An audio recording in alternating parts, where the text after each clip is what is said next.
to make of that? Pretty huge in. Absolutely, yeah. It's a big boost for the team, who's already feeling very confident coming out of last week, and even to think like Meek's back this week, but the likes of 𝗠𝘁𝗰𝗵 our captain, Mario Heka, are also looking, potentially included as well, that weren't there last week. So I look forward for the game tomorrow, and it'll be a big boost for the crowd as well to see Meeks back post-World Cup playing minutes.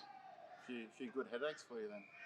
Yes, good position to be in. Good position to be in, and I think it's just a credit to the mentality that the group have, where they're just pushing each other in a really positive way to be better every day, and as a result, their performances are good, both in training and then the game performance was good. So it's good problems to have as a coach. We're going to have to be good though. Sydney are always good.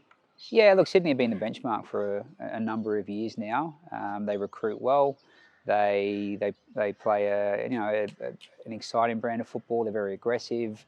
Any team in this comp, I was saying before the Melbourne Victory game, we saw through the results on the weekend.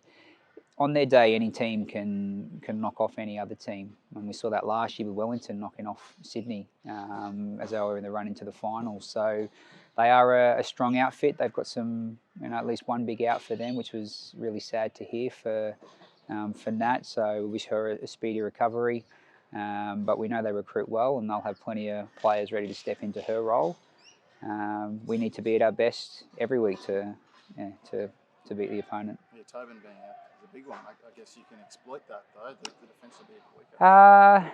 Yeah, look, she's an outstanding defender.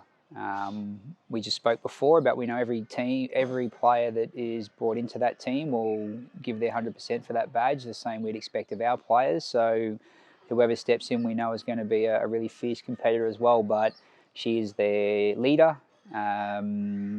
So it's very sad to hear, and I think across the league we've seen injuries across round one, but we come off such a short pre-season.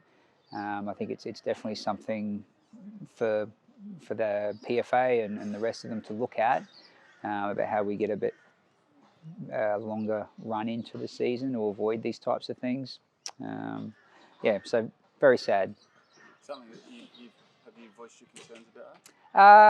No, we get the rules and regulations, and we're not in positions to change those things. There are people in positions of leadership whose role it is to, and look, we're ecstatic that it's now 22 games. I think there are things more so perhaps for the PFA, and they're looking out for the welfare of the players. They did a good job last year with the 2 o'clock kickoffs up here in summer.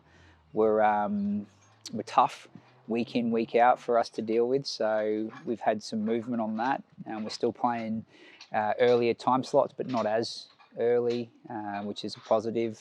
And I'm sure on the growth of the game, then one of the things I will be looking at would just be a bigger lead-in time for them. Definitely. And the Matildas ripple effect, how have you seen, I guess, the group change, the game change? Yeah. The product is still the high-quality product it has been. It's just that more people are now aware of what women's football is and how exciting the game is, and they think it's all brand new, and oh my God, this is, we've got to get on board.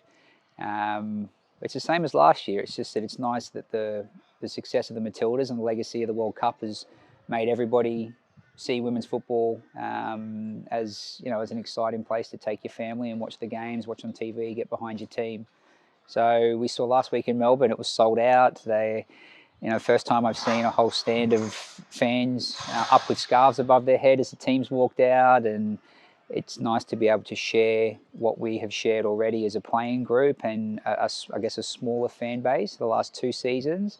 It's nice to be able to share that with more people. It's definitely the big ripple effect, and for us as staff and players, it's how do we deal with the increased exposure. There's more people requesting media interviews, and the post-match press conference last week, there were 7 people there. The year before, I was doing the same things with 1 person. There's a lot more interest in the game.